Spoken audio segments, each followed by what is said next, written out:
Hello and welcome to today's podcast episode. And today we're going to be delving back into some of the science stuff around eating disorders and be talking about why our calorie needs increase as we go through recovery. Now, so often clients say to me, I've survived on X amount of calories for so long, or I've been on this particular meal plan for so long. If I increase that, I'm just going to get bigger and bigger and bigger. And even if their bodies are giving them signs of needing more food, it'd be really hard to justify that because the eating disorder is just going to be in their ear going, you can't do this, you're going to keep getting bigger and bigger and bigger, it's never going to stop. And so really understanding some of the science behind that I think can be really, really useful. The first thing I want to talk about quickly is something called set point theory. Now, this is the basis that we all have a healthy weight that our body just wants to sit at naturally. This might not be the weight that we want it to be, by the way, but it's a set point weight where our body is healthy, where it's happy, where it functions best, and where we don't need to control it, where we can really eat intuitively and our body just holds us there. Okay. Now, if we've experienced periods of famine, that restriction that I talked about in previous episode, then our body starts to build in some contingencies. This is when we start to see overshoot in recovery or that set point weight go up. It doesn't mean that set point weight is necessarily going to stay there, and it doesn't if it's not your actual set point weight. It's just that the body's building in that contingency because if it experienced one famine, it experienced several. But if we're below that set point weight, then weight gain is going to be inevitable in order to be healthy, but it's not going to continue endlessly. We're going to get to that set point weight, maybe have a little bit of an overshoot, and then our body's going to go, actually the famine's over, thank God for that, and then it's going to find that set point weight, which is your natural healthy weight that you don't need to artificially manage. And that is our goal. Our goal is to get you to that weight where you're able to maintain without needing to count calories, without needing to follow a plan, being able to eat intuitively and really live an amazing life without food, body being a worry. But to get to that place, we get to give our body what it needs. And if you're experiencing things like fatigue in recovery, feeling dysregulated, feeling more anxious, feeling like mental hunger's really starting to take over a lot. So these are things like thinking about food a lot, things like clock watching food programs, baking, cooking for other people, all signs of mental hunger. Those are all signs that your body is telling you it needs more food, it needs more calories. What you have been eating isn't sustaining you right now. And the reason why this happens is because when we restrict, when we fall beyond that set point weight, when we're restricting our intake, our body has to really be considerate about what it throws energy at and what it doesn't. Okay, so this is why when clients and people with eating disorders, disordered eating, have restricted, they quite often have issues with their digestion, whether that be lazy bowel, whether that be IBS, and various other things going on, just generally slow, sluggish digestion.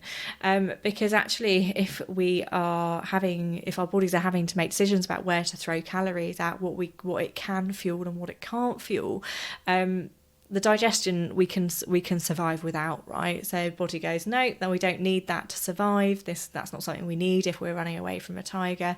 Let's divert some energy away from digestion to make sure that your heart is pumping, to make sure your vital organs are running properly. And this is the same for emotional regulation. If you ever notice that when you are underfueled, you get hangry, you get irritable, you struggle to focus, that's your body going, actually, we don't have the energy capacity right now to throw calories at emotional regulation, at being able to concentrate on spreadsheets or your work or whatever you're doing, because it needs to focus that energy on those vital things. If you have got things that maybe aren't functioning properly in the body, restriction ultimately has an impact on our muscles, on everything.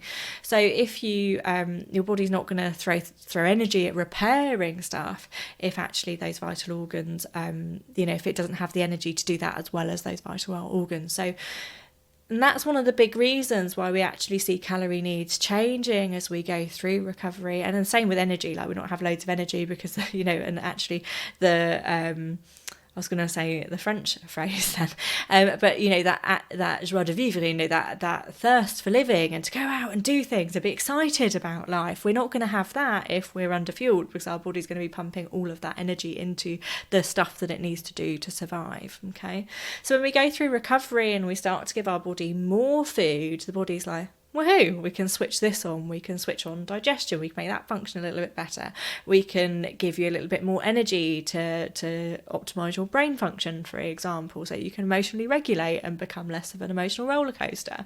And so when we go through recovery, whilst your weight may be stable, you might see a slight increase. Actually, your body's asking for more food because it's switching on all of these systems, right? It's switching on these systems which take you from existing and in a body that's surviving and actually degrading, really, if we're not giving it the energy to do everything that it wants to do, into a body that is healthy and thriving and able to live and enjoy life.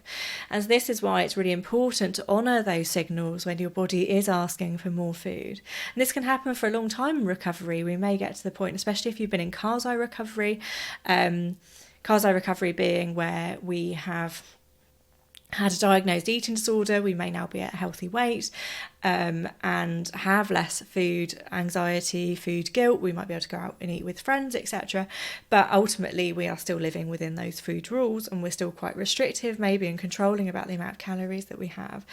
We can live in that place for quite a while, and as soon as we start to introduce slightly more food, our body's like, woohoo, let's go. And then we might start to feel more tired again, more irritable again. Might start finding it harder to concentrate again. We also might be experiencing some digestive things going on as well.